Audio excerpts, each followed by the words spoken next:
Boa noite, meus amigos e minhas amigas, que são os entusiastas e operadores do Compliance. Nós vamos iniciar agora o nosso bate-papo sobre os 7 pilares para a formação de um programa de Compliance. Inicialmente eu quero me apresentar, meu nome é Gustavo Quirino, sou advogado, tenho pós-graduação em Direito Público, pós-graduação em Compliance e também sou formado em Compliance, possuo uma formação pela FEBRABAN. Fui procurador federal por 12 anos e agora atuo nessa área de Compliance e estou desenvolvendo parte desse mercado aqui na região. Estamos fazendo esse novo trabalho justamente com a Excelsior Educacional no sentido de trazer a vocês a oportunidade de discussão, a oportunidade de conhecer um pouco mais sobre o que o Compliance realmente é. É bem verdade que eu sei que entre as pessoas que estão participando hoje do curso, nós temos várias camadas, né? Temos profissionais altamente gabaritados que já entraram em contato comigo hoje, durante o dia, e temos também aqueles que estão agora nesse novo ramo, essa nova área de atuação. E o primeiro ponto, eu já quero deixar bem claro que a área do Compliance não é somente direcionada aos profissionais do direito, aos advogados.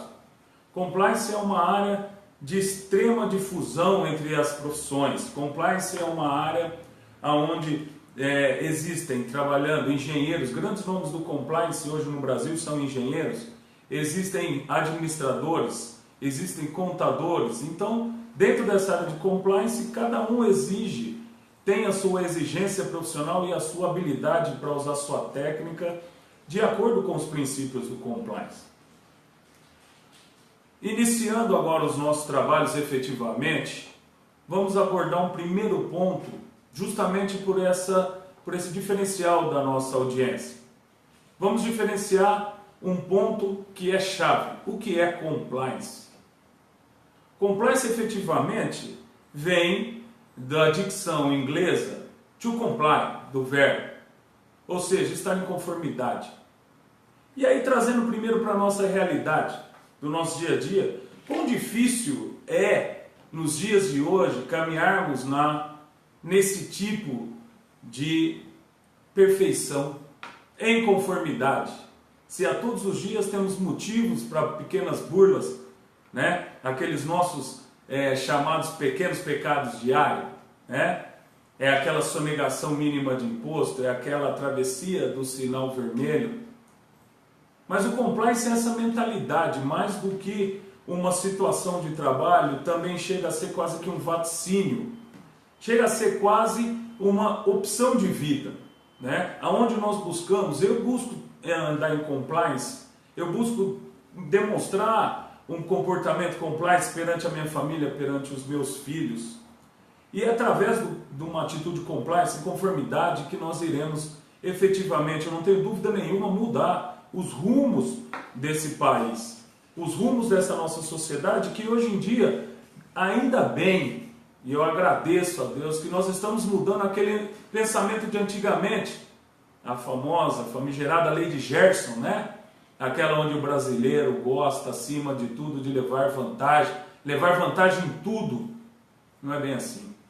Estamos em tempos onde vivemos recessões, vivemos crises, vivemos escândalos a cada momento, e cada escândalo desse que aparece na televisão, a gente pensa, quando está trabalhando com Compliance, pensa, aonde falhou, aonde o Compliance poderia ter ajudado, aonde o Compliance poderia ter evitado um comportamento em Compliance, uma aplicação de uma política em Compliance em uma empresa, né? Então é esse prisma que nós vamos trabalhar aqui. O primeiro ponto que nós vamos abordar é Compliance no cumprimento de regras. Efetivamente, nós temos que acabar com essa visão do empresário de que é burlando regras que nós teremos vantagens. Os tempos mudaram. Nós temos legislações que trazem punições severas. A lei da empresa limpa traz multas de patamar mínimo de 60 mil a 60 milhões de reais.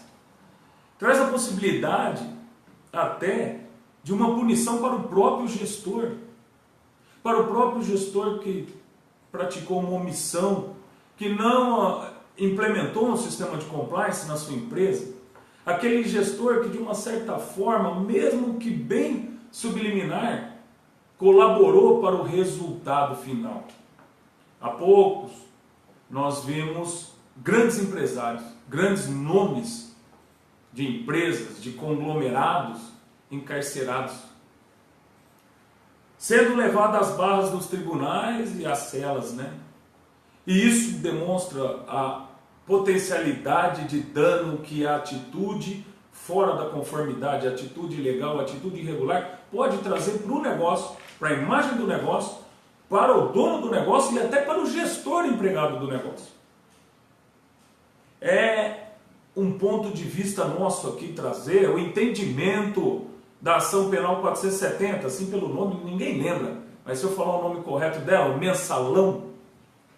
O julgamento do mensalão instaurou um novo tipo de responsabilidade e uma discussão jurídica maravilhosa acerca de até que ponto cabe a responsabilização daquele membro que está em um cargo de gestão. Não se tem comprovação de que ele fez algo para evitar e ele tem culpa. Foi quando foi discutida a tese com relação ao José Dirceu. Essa tese foi discutida no STF e se chama Teoria do Domínio do Fato. Ou seja, se a pessoa ocupa uma posição que, em tese, ela tem os meios e tem por obrigação gerir para que não aconteça a fraude, para que não aconteça o desvio, para que não aconteça o comportamento ilegítimo e ilegal, a culpa dela já existe. E como tal, mesmo que omissivo, ela pode ser culpada, sofrer as consequências. A defesa do José Dirceu naquele momento utilizava uma tese jurídica. Estamos falando de tese jurídica, não estamos falando de nenhum preceito político. Estamos falando de tese jurídica. A tese jurídica apresentada foi desconhecimento. E o rebate da acusação foi: a sua função lhe obriga a conhecer. A sua função lhe obrigava a tomar medidas de segurança. Compliance. Então isso hoje está sendo utilizado em julgamentos. O CAD já utilizou isso com relação a empresas, cartéis. Olha, a empresa, o gestor, não tem como alegar desconhecimento. A própria lei no Brasil, 2013, lei da empresa limpa, qual é o primeiro marco do compliance no nosso país? E veja, vamos falar agora um aspecto temporal. Os Estados Unidos começam lá em 1906 com o FDA, ou FDA, como queira, Food and Drugs Act, a regular mercados, regular comportamentos, e começa desde 1906 e vai progredindo. Eu vou pular aqui parte dessa parte temporal, para que não tenha muito um compasso, mas aí pegar alguns pontos. Em 1977, o escândalo do Watergate, onde, caso famoso, culminou até com o presidente saindo do seu cargo, né?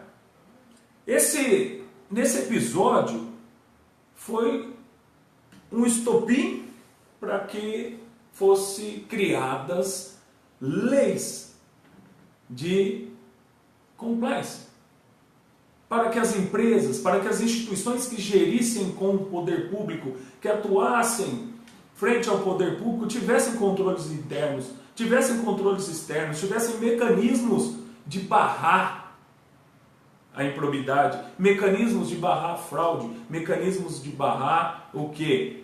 Aquela propina.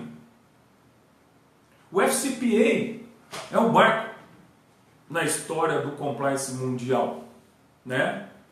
E aí o tempo passa mais um pouco e a gente vem chegando mais perto e vamos para outros países e temos na Inglaterra medidas de compliance em 2002 e temos na França e finalmente conseguimos chegar aonde? Conseguimos chegar no nosso Brasil. No nosso Brasil nós chegamos com a Lei 12.846 no ano de 2013. Mas acreditem, foi efetuada uma lei na onde essa lei foi de certa forma implementada de maneira que juridicamente nós a chamamos de uma legislação programática, ou seja, uma legislação que depende de uma regulamentação, ou seja, essa legislação dependia de um decreto. E esse decreto, evidentemente, demorou algum tempo. E aí, por ironia do destino, nós temos até um episódio um pouco parecido com os Estados Unidos, para aqueles que gostam de colocar o Brasil. É claro que o episódio que gerou o início das melhores legislações de compliance americana se deu em 1977. Em 2015, 2 anos após a lei, foi baixado o decreto. Esse decreto assinado pela ex-presidente Dilma Rousseff, quando o Brasil estava em um momento social crítico e ela à beira da perda do seu cargo. Decreto 8.420, 2015.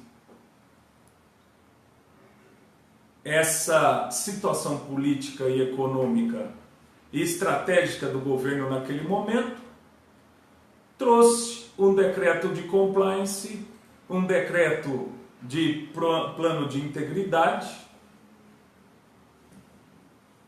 como algo que naquele exato momento traria um ganho político para a presidência, e foi aprovado, e ainda bem. O decreto regulamentou a lei, e aí a lei pôde começar a trabalhar de uma forma mais efetiva. Aí nós já tínhamos o regulamento do jogo. Faltava entrar em campo.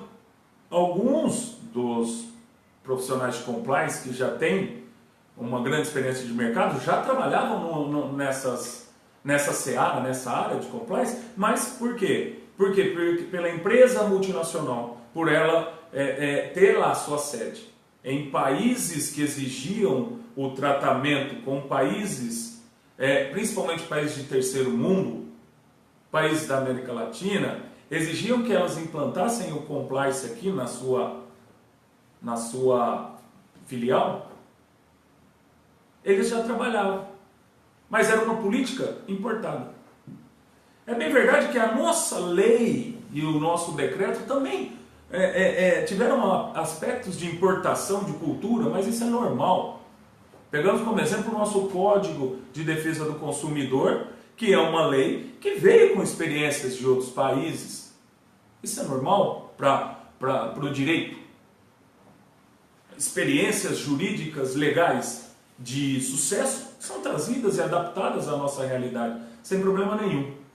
No caso do programa de integridade, que a legislação não trata dessa terminologia compliance. Nós encontraremos na legislação um programa de integridade. É assim que o Ministério Público gosta de tratar, é assim que a CGU gosta de tratar, e são assim que os órgãos públicos e as câmaras legislativas tratam.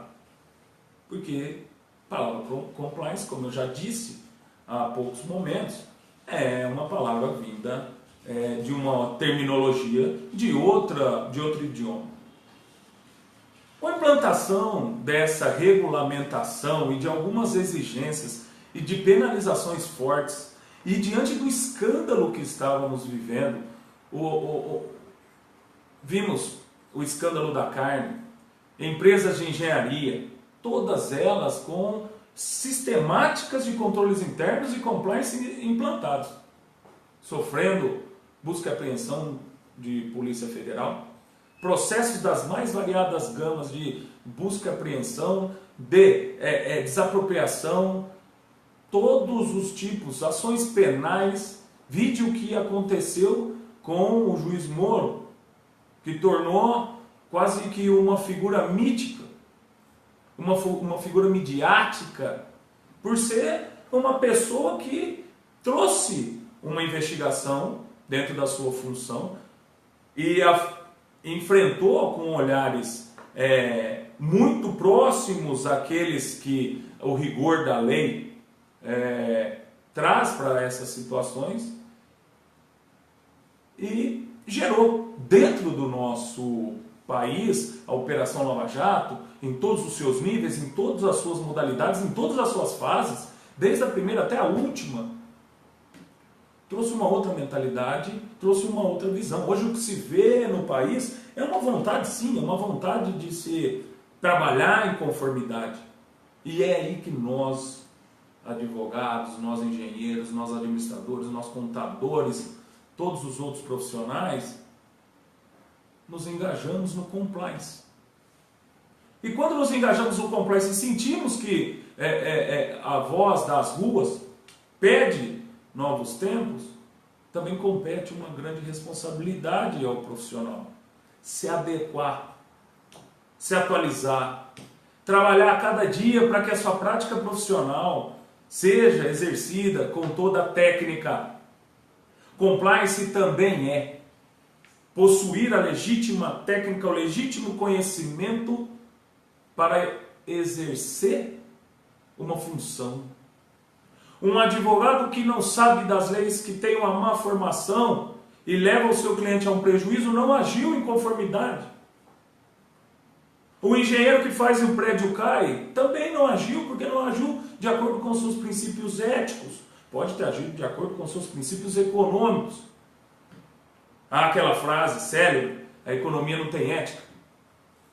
Não sei. Eu não concordo. Não posso concordar diante de tudo que vemos, diante de tudo que estamos vivendo.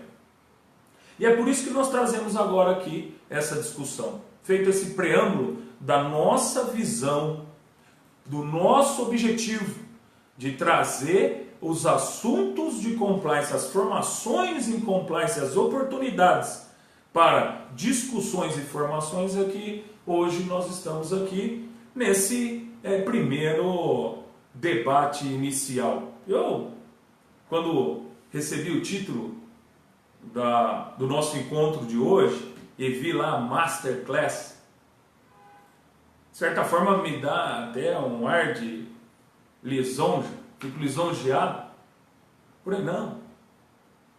O profissional de compliance não pode se conformar com o master. O profissional de compliance tem que a cada dia se preparar, a cada dia buscar mais caminhos, a cada dia buscar mais informações e a cada dia buscar mais conhecimentos. Hoje temos vários sistemas informatizados que ajudam os profissionais. Hoje estamos integrados.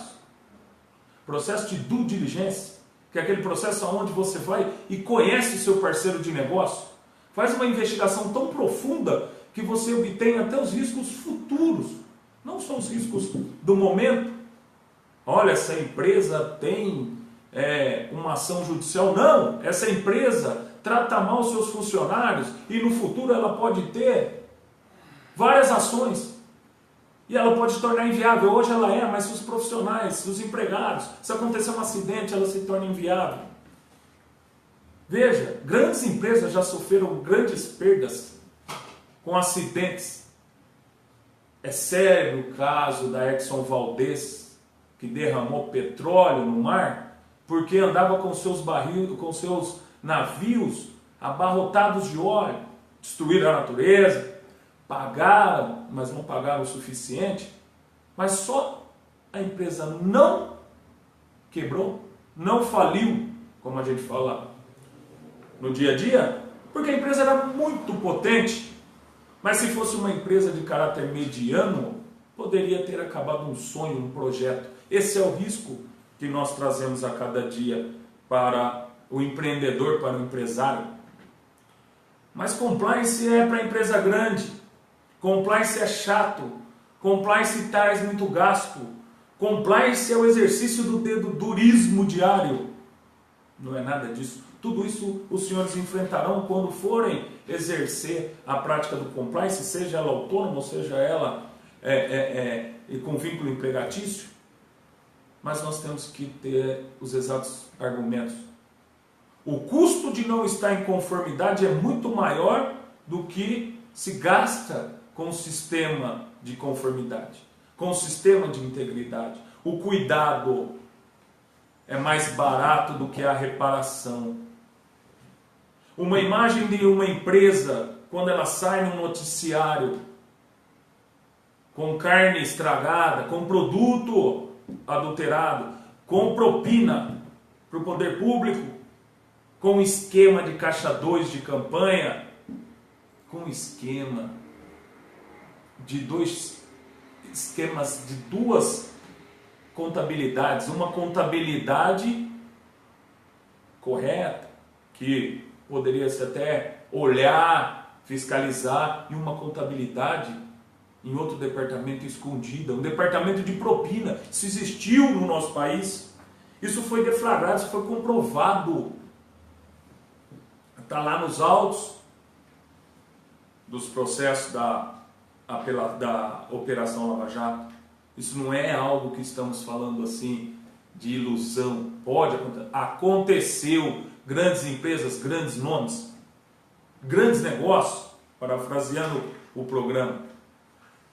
Dessa forma, o princípio maior, o intuito aqui inicial, é uma proposta simples.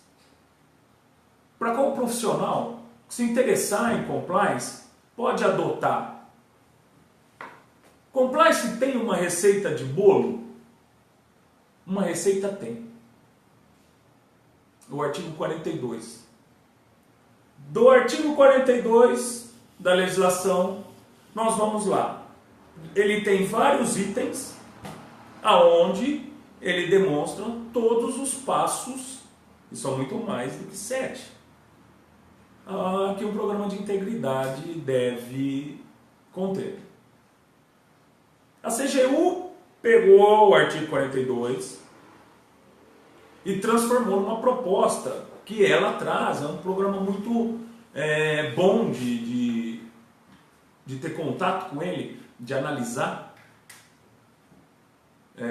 Muitos entusiastas do compliance usam esse projeto do TCU também, de um programa de integridade, como base para a implantação. Mas veja, ao mesmo ponto que existe essa receitinha de bolo, não existe um programa de compliance que serve para cada empresa. Por isso que cada profissional tem que desenvolver a sua métrica, os seus passos de trabalho. E aí, é com base nisso que nós colocamos 7 passos. 7 passos primordiais. São os passos mínimos para um programa de compliance e de eficiência que podem ser utilizados, esses passos, para implementação. Em um programa de compliance, um programa de integridade, seja de uma empresa de pequeno porte, seja para uma empresa de médio porte, seja para uma empresa de grande porte. Seja para uma empresa que não tem atividade com o poder público, e seja para a empresa que tem atividade com o poder público e agora, em razão das determinações legais, terá que implementar. E aí nós chegamos no primeiro problema, no primeiro passo, no primeiro pilar fundamental, que é exatamente a necessidade do profissional de verificar a vontade manifesta e a cultura da empresa. Duas partes. Vontade manifesta. A empresa está buscando um programa de compliance porque ela acha que está na moda. A empresa está buscando um programa de compliance porque ela foi exigida por um parceiro. Eu não te contrato porque minha empresa só pode contratar empresa, fazer parceria com empresas que tenham um programa de compliance. A empresa deseja um programa de compliance apenas para colocar no seu site, no seu Facebook, no seu Instagram, em todas as suas mídias que tem um compliance officer lá dentro, que tem um programa de integridade, que tem programas de controle, que tem programas de segurança. Veja, é grave. Imagine o compliance officer, o responsável pelo setor, departamento, pela área de compliance, que chega numa empresa para o dia de trabalho e aquele gestor olha e fala: eu não quero nem saber o que é compliance, eu acho isso altamente chato, vou gastar o que eu tenho que gastar e já estou gastando muito, eu só quero que isso tenha no papel e não me traga problemas. Eu só estou fazendo isso porque o meu parceiro é de fora do Brasil e ele exige que eu tenha. Isso é um grande risco. Porque o Compliance Officer vai aplicar o nome dele. Imaginem os senhores o nome profissional daqueles profissionais de compliance que estavam dentro do departamento de compliance das empresas que foram carreadas pela Polícia Federal na Operação Lava Jato. Que eram compliance officers daqueles executivos que foram algemados. O compliance officer não pode arriscar o seu nome. É incongruente você falar de probidade, de legalidade, sabendo que você está trabalhando com um projeto de compliance maquiado, pro forma, que a gente chama no comércio de boneco. É um boneco, está lá, não vai alterar em nada. A empresa vai continuar fraudando, vai continuar colocando os empregados em risco, vai continuar burlando o fisco, vai continuar burlando os seus regulatórios. E aí a gente chama isso de análise da vontade honesta. Análise do quanto aquela empresa deseja o sistema de compliance com eficiência. E o segundo ponto é a cultura. É evidente que uma empresa que possui uma cultura de fraude, quando ela se socorre de um profissional para a implantação de um programa de compliance, esse profissional tem que ter todo o cuidado do mundo para ver se ela mantém ainda essa cultura. E aí voltamos para aquele caso. Minha empresa tem uma cultura de fraude, porém eu tenho um parceiro que deseja, que exige, eu vou perder meu maior contrato se eu não tiver um departamento de compliance. Esse programa de compliance, esse boneco, não vai ter efeito nenhum. O profissional vai arriscar o seu nome, vai arriscar todo o período de estudo dele. E tem muito profissional que faz isso por dinheiro. Fala em conformidade e age contrário. Fala de legalidade e compactua com atos ilegais. Esse é o primeiro ponto. Análise da honestidade e da cultura e da vontade de implementação da empresa. Esse é o primeiro ponto de atenção para que o seu programa de compliance, seu programa de integridade inicie já com possibilidade de trazer uma certa visão. Segundo ponto, já é uma tarefa de casa do Compliance Officer. Já é um dever de exercício profissional. Não existe programa de compliance, não existe criação de um programa de compliance sem que o gestor conheça, número 1, a estrutura da empresa, conheça o negócio da empresa, o mercado da empresa e segundo, a regulamentação específica. Voltando à primeira parte, negócio e mercado, a gente precisa conhecer o que a empresa faz, quais são os riscos de mercado. Existem algumas ciladas.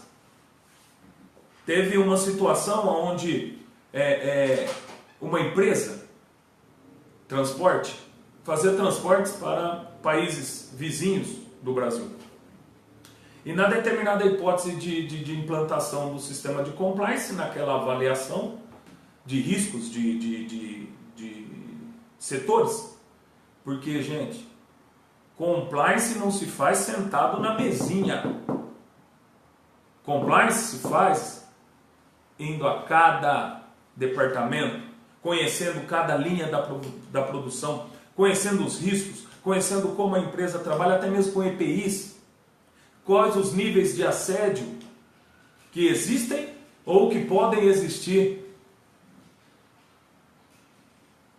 No momento que foi dado conhecimento a determinado setor dessa transportadora, foi dada uma resposta para nós no seguinte sentido: aqui nós temos que conceder uma verba de propina para o motorista. Mas como que isso é possível? Uma verba de propina para o motorista? Como assim? Olha, a hora que ele sai do Brasil, ele vai de posto em posto policial de fronteiras em outros países, e lá já sabe que é um caminhão que transporta equipamentos de valores, bens de valores, não passa sem a propina. E se não pagar a propina, não tem negócio, o caminhão é preso e dá um problema muito maior para a administração.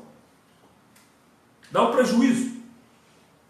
E aí eu te pergunto, imagina a situação daquele compliance officer.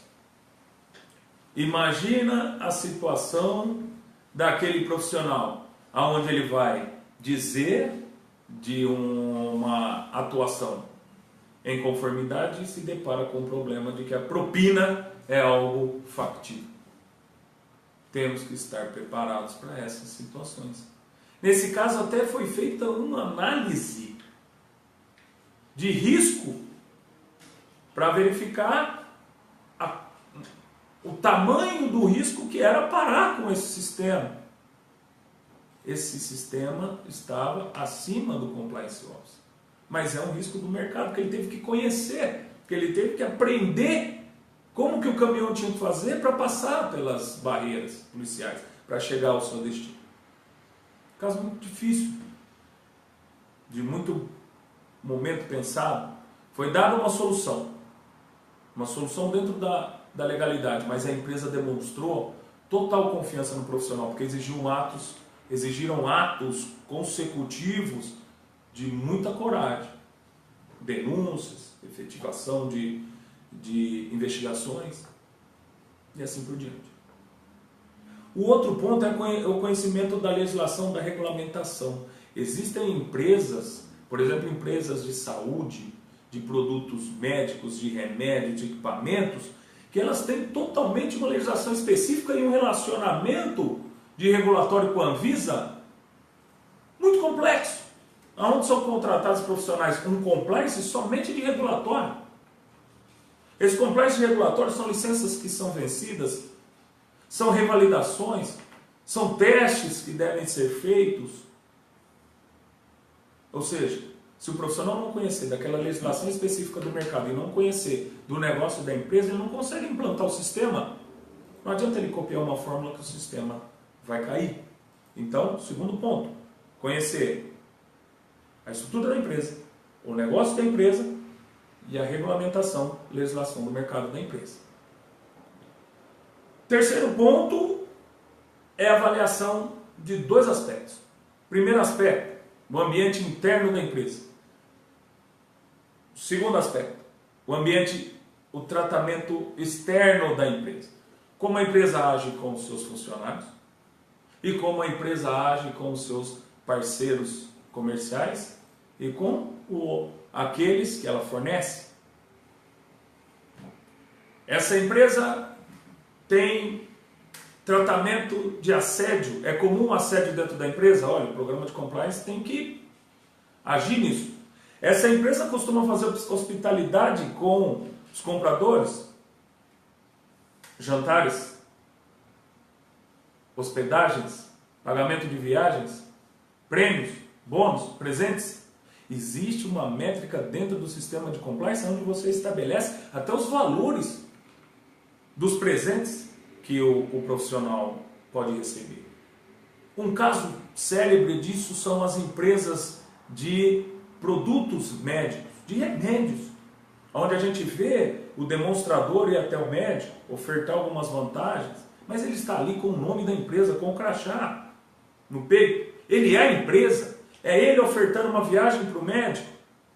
E se aquele remédio não é mesmo mais eficaz, mas o médico faz a receita para o cidadão porque ele quer viajar no fim do ano.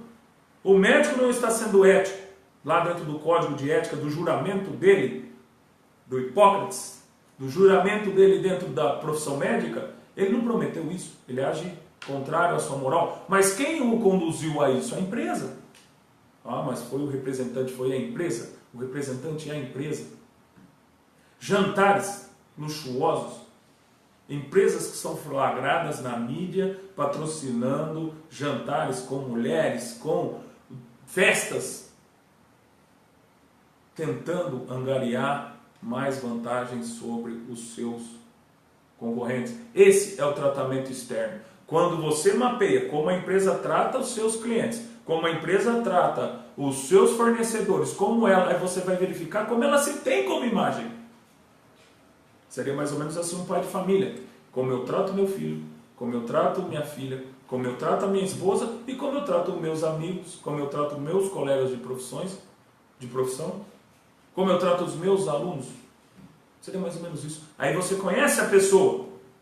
Ele é um péssimo marido, mas um ótimo amigo. Não serve. Ele é um ótimo marido, mas um péssimo empregado. Não serve. A empresa também. Ela trata muito mal os funcionários, mas é muito boa com seus fornecedores. Equalizar. O Compliance Officer, nesse terceiro ponto, tem que conhecer para equalizar essas falhas. Até porque uma demanda de assédio grandiosa pode levar a empresa à ineficiência. Um escândalo de propina, por exemplo, com o poder público, pode levar a empresa à inviabilidade comercial. Pode quebrar o nome da empresa. Hoje em dia, com a mídia, o nome da empresa cai. Propaganda com artista falando o nome do produto. Ah, isso aqui é X produto. Ah, é de qualidade. Com um escândalo no outro dia, ninguém mais queria o produto. O nome foi quebrado, a propaganda foi quebrada, a mídia foi quebrada por um escândalo. Faltou compliance. E aí passa para aquele problema, gestão de crise, né? Mas aí quando é gestão de crise, a crise já existe. É o remendo. Não serve. Quarto ponto é a elaboração da estratégia de mitigação e conhecimento de risco. Eu conheço o risco que a empresa tem, eu vejo aonde essa empresa tem mais riscos no seu negócio e traço uma estratégia de diminuição, que não seja uma diminuição total imediata, um choque, mas que seja uma diminuição gradual. Recentemente, um exemplo de grandes empresas de moda que foram acusadas de trabalho escravo. Grandes empresas que tinham nome, que pessoas gostavam, ostentavam aquela marca, de repente essas pessoas começaram a falar assim: você comprou essa camisa, comprou essa calça, você está fomentando um trabalho escravo. Existe isso. Existe essa demonstração, existe essa preocupação, e o Compliance Officer, nesse ponto, não pode se omitir. A imagem da empresa mais uma vez. E tem que fazer aquele programa, mitigação, diminuição de risco. Tudo isso é alinhado com a administração, com a governança corporativa, com a cultura da empresa, por muitas vezes alinhado dentro do conselho gestor da empresa, porque envolve gastos, envolve mudança de política, envolve até aumento do valor do produto. Porque se eu tenho uma matéria-prima escrava, é lógico que ela é barata. Se eu vou comprar ela no mercado, o produto aumenta. Eu tenho que repassar aquele custo, mas eu estou limpo no mercado. Eu estou em conformidade com a lei. Eu não terei problema com a minha imagem. O quinto ponto, nós passamos à verificação de existência ou não dos regulatórios internos. E existência ou não de uma política de cultura. da empresa. Regulatório interno não é somente regimento interno, como todos falam. O regulatório interno é uma série de normas a serem seguidas. Nós temos normas de comportamento, normas de prevenção a assédio, normas de prevenção à exploração, normas de prevenção à contratação sob ilegalidade, contratos falsos, fraude ao contrato de trabalho. Eu contrato uma pessoa como empresa, mas ela vai todo dia na minha empresa. Eu tenho uma subordinação, eu dou ordem direta para ela, eu faço ela cumprir horário, e no fim das contas eu digo, ela é empresária. Estamos diante de uma fraude ao contrato de trabalho. Então esse é o risco. Os regulatórios internos vêm para proibições de contratações com determinado risco, proibições de trabalhos que possam gerar até ao empregado um dano imediato ou um dano futuro. Ausência de EPIs ou mesmo exposição do empregado a agentes químicos. Veja, isso no futuro eu tenho, vamos supor, uma empresa que eu vou expor 1000 funcionários a um agente químico que eu sei que no futuro vai gerar que o funcionário fique inválido de alguma forma, débil da sua saúde, debilidade. O que vai acontecer? Esse passivo, essa empresa vai carregar para o futuro. De repente ela pode ter esse número grandioso de ações, de indenizações. Então o Compliance Officer tem que apontar áreas de riscos, apontar áreas de riscos externos, fornecedores que dentro da sua empresa trazem uma matéria-prima, trazem um bem para trabalho dentro da sua empresa, porém com preço menor, mas ele está também, é um parceiro seu que está agindo de uma forma ilegal e vai complicar a imagem da empresa. Então esse é um ponto fundamental. A gente tem que fazer regulatórios internos porque o empregado tem que conhecer a regra do jogo, o gerente tem que conhecer como a regra que a empresa pensa e como ele vai tratar com o seu subordinado. A empresa tem que deixar claro como o empregado se comporta dentro da empresa, o que é permitido, o que não é. Até o tratamento de empregado com empregado. Qual é a política da empresa? Política de relacionamentos, relacionamentos sociais, namoros, casamentos dentro da empresa. Isso tem que ser uma política evidente. Não é um papelzinho, um caderninho que fica na mesa do RH e de repente quando ela precisa mostrar uma advertência, ela tira aquele código e mostra e o empregado fala, agora que eu fiquei sabendo. Não é? Isso é claro, é compliance, é a luz do dia. Todos nós trabalhando em conjunto e ciente das nossas obrigações, do que nós vamos fazer. Nesse momento nós trabalhamos com o colaborador, nós trabalhamos com o empregado, nós trabalhamos com os fornecedores, impondo e aplicando a nossa política. Não é impondo, obrigando não, é demonstrando, trabalhando, demonstrando que é mais barato, demonstrando que é mais seguro a gente trabalhar em conformidade. Não é? É assim que a gente convence as pessoas no mundo comercial, demonstrando o valor, demonstrando o potencial, demonstrando o que ela deixa de perder com isso. Tá certo? Nós vamos agora aqui para um sexto ponto fundamental, que é a criação de um canal de denúncias. Não estamos falando aqui de ouvidoria. Ouvidoria? Ouvir? Melhorias? Reclamações? Não. Estamos falando aqui de um canal de denúncias, aonde o cidadão, aonde o fornecedor, aonde o empregado, aonde o comprador, aqueles que têm um relacionamento interno ou externo com a entidade, podem fazer essa denúncia. E aí nós vamos na estrutura dessa central de denúncias, desse canal de denúncias. Ele não pode ser subordinado. Isso é evidente. Canal de denúncias está atrelado à gerência geral, ao CEO, ao presidente. O que aconteceu? O empregado vai fazer uma denúncia e de repente ele vai denunciar aquela pessoa que praticou o ato ilegal para a própria pessoa. Chega a beirar a imbecilidade. Recentemente eu escrevi um artigo, né, está na minha página do LinkedIn, sobre a terceirização desses trabalhos. Algo muito salutar que eu penso. É uma área de trabalho também para o advogado, também para os empreendedores de compliance, que é o canal de denúncia fora da empresa. A denúncia é feita, é recebida em outro ambiente por pessoas que muitas vezes nem conhecem quem denuncia e quem é denunciado. Ela é apurada, ela é feito um processo investigativo e é devolvido para a empresa. Para a empresa adotar as medidas necessárias de reparação, de mitigação, de diminuição de risco. Né? O canal de denúncias ele tem que ser completamente isento. O canal de denúncias, o denunciante tem que ter aquela isenção, tem que ter aquela confiança. E o canal de denúncia tem que ser preparado, porque ele pode ser utilizado até por concorrentes.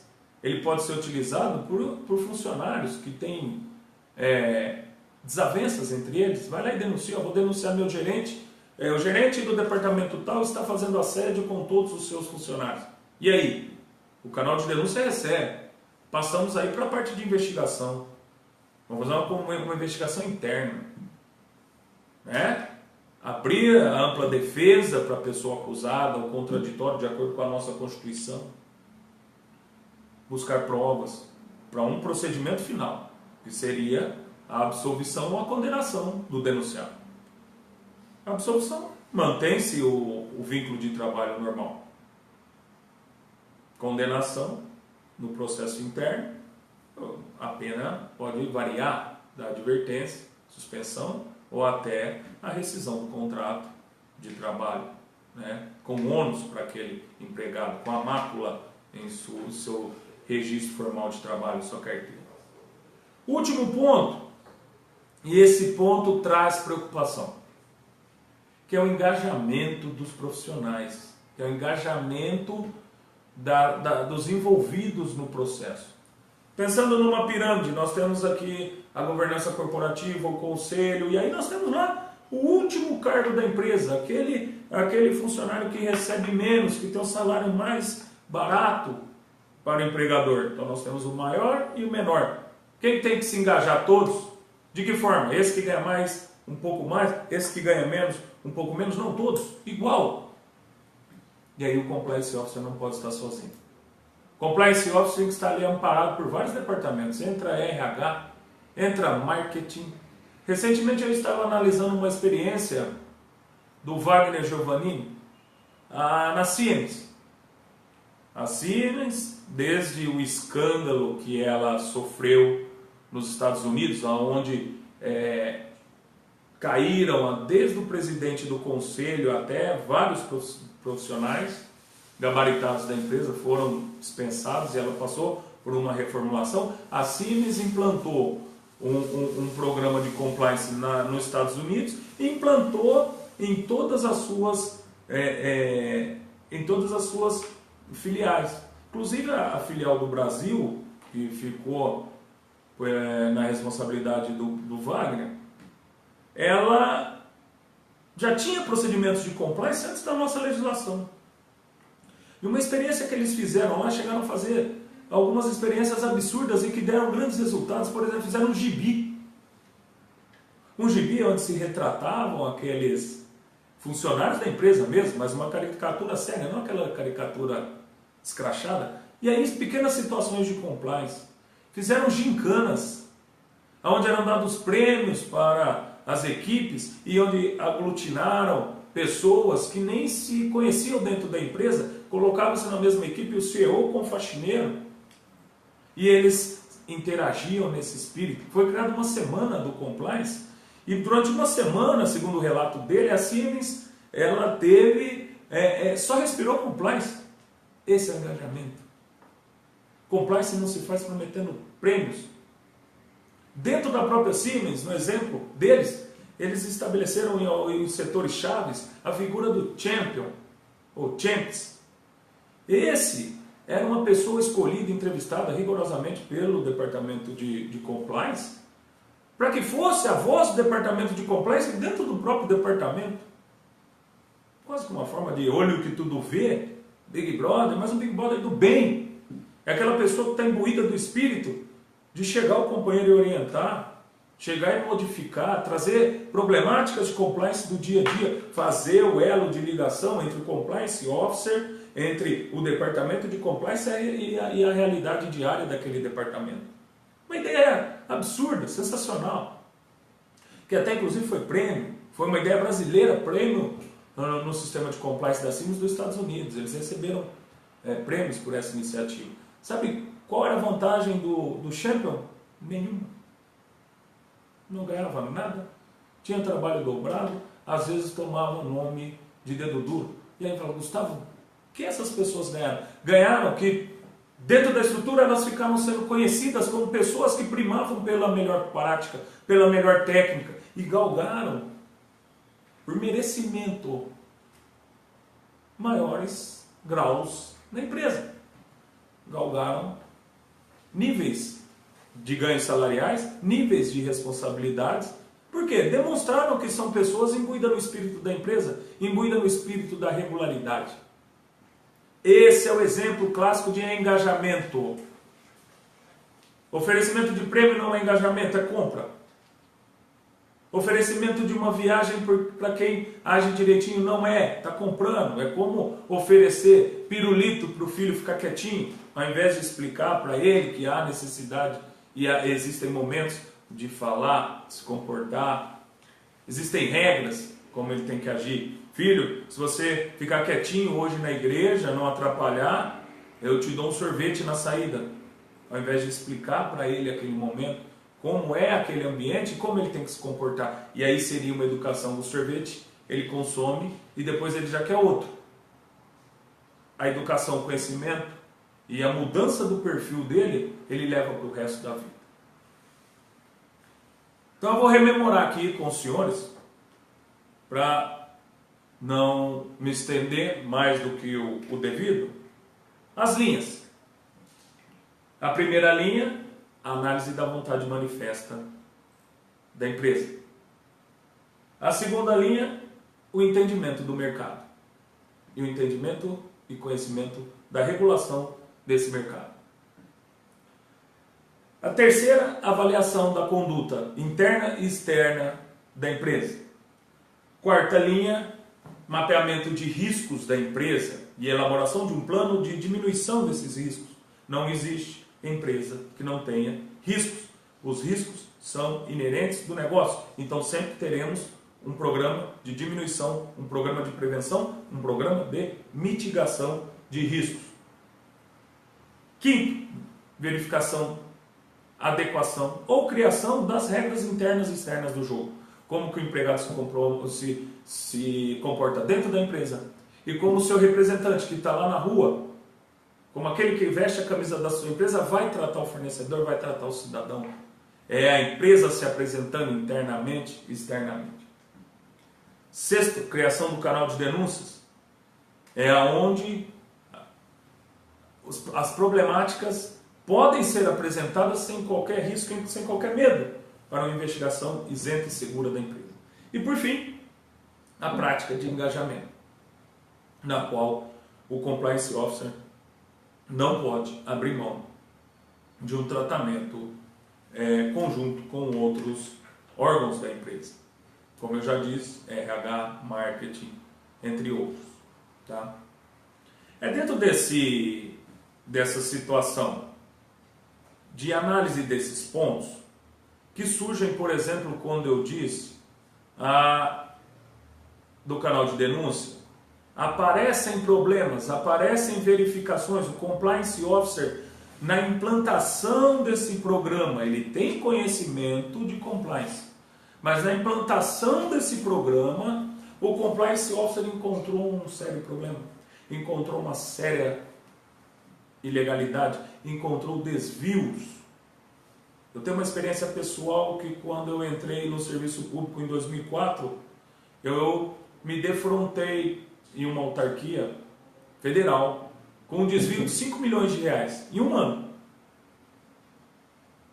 E tivemos que fazer uma investigação ampla para verificar quais eram os funcionários, aqueles empregados públicos que estavam envolvidos e quais não estavam, apurando responsabilidades, apurando limites de responsabilidades e graus de culpa. Tudo isso foi feito através de uma sindicância, tudo isso foi feito através de uma investigação.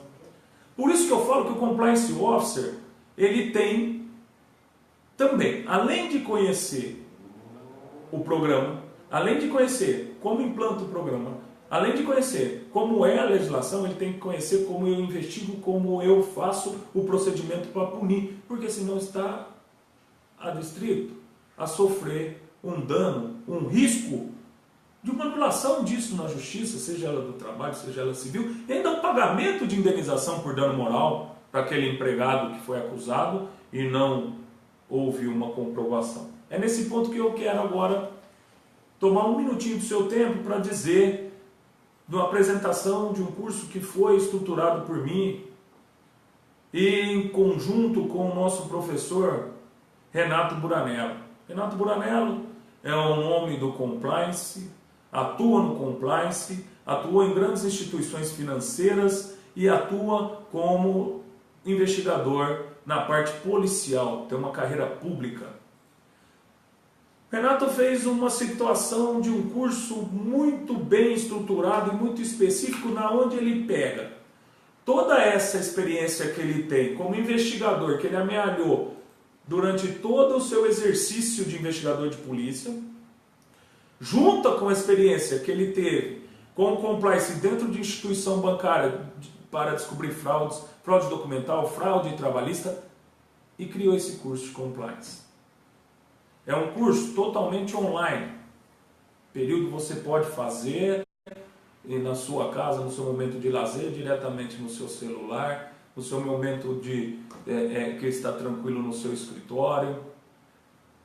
E vai aprofundar os seus conhecimentos de quais são as técnicas, quais são as tecnologias hoje de investigação, elas são absurdas, tecnologias de due diligence para conhecer o seu parceiro, conhecer com quem você negocia, conhecer fraude documental, fraude contratual. Tudo isso o professor Renato traz muito bem nesse curso. Esse curso, a Excelsior Educacional, ela vai inserir no mercado muito em breve. E dentro do seu cadastro, você que está assistindo essa aula, você receberá maiores informações. Também temos uma grande novidade, e essa já está atrelada à minha pessoa. Essa novidade é um curso de formação presencial. Um curso de formação presencial de 12 horas. Trabalharemos entre 3 oportunidades, frente a frente, tirando dúvidas, esclarecendo. Nós vamos pegar esse programa de compliance, desdobrar, e o profissional sairá com a formação prática, sairá quase com o seu esboço do programa de compliance. Por que esboço, Gustavo? Porque eu já disse, um programa de compliance ele tem que ser adequado com o seu cliente, com a pessoa que vai, ele tem a sua especificidade. Esse já é presencial, uma troca de informações muito efetiva, conhecendo cada um, a dinâmica de cada um, os problemas até de cada um dentro da sua atuação. É indicado para aquele profissional que trabalha já dentro da empresa e é indicado para aquele profissional que quer adentrar o mercado, ou aquele que já está na área do compliance e quer ter um pouquinho de troca de experiência. Curso de 12 horas. E por fim, também, em breve será lançado um curso do professor André Coelho. O professor André Coelho é um militante da área do compliance, ele tem uma formação em compliance em Portugal, no conceituado da Universidade de Lisboa, e ele vai trazer um curso que foi também estruturado para que ele sirva tanto para aquele profissional que está iniciando na prática do compliance, quanto para aquele profissional que já tem a prática do compliance e quer se aprimorar. É um curso que permite o profissional adentrar o mercado e é um curso que permite ao profissional que está no mercado se reciclar. Esse curso também será totalmente online. A Excelsior Educacional, ela prima pela qualidade do ensino e também pela acessibilidade do ensino, tendo em vista que hoje em dia vivemos dias de correria, dias onde o nosso tempo cada vez é mais escasso. Então, estudar no seu próprio ambiente, não gastar com deslocamento, não gastar o seu tempo cancelando clientes, cancelando atendimentos, estudar na hora que é bem-vinda para você, em um ambiente de aula perfeito, é uma opção no dia de hoje, nos dias atuais de muita correria, de efusão de tarefas, é uma opção muito interessante. Eu encerro aqui a nossa Masterclass, como foi o nome dado a esse nosso encontro, a essa nossa conversa, desejando que eu tenha trazido novos ares, que eu tenha trazido novas informações. O tempo é curto, mas a gente buscou ser mais efetivo possível. Agradeço a atenção, agradeço a sua disponibilização em fazer parte da nossa estrutura da Excelsior Educacional e me coloco à disposição pelos meus contatos, pelo próprio Facebook da Excelsior, vocês podem fazer contato comigo. Será disponibilizado um material com assuntos até inéditos que eu preparei para efetivamente essa aula de hoje, que será disponibilizada assim que o término da aula, o encerramento da aula. Nos próximos dias você receberá o material em PDF dessa apresentação, para que você complemente, para que você utilize no seu dia a dia, para que você tenha uma possibilidade de uma análise sobre outro ponto de visão. Desejo a todos uma boa noite e até a nossa próxima oportunidade, que seja em breve, isso eu desejo.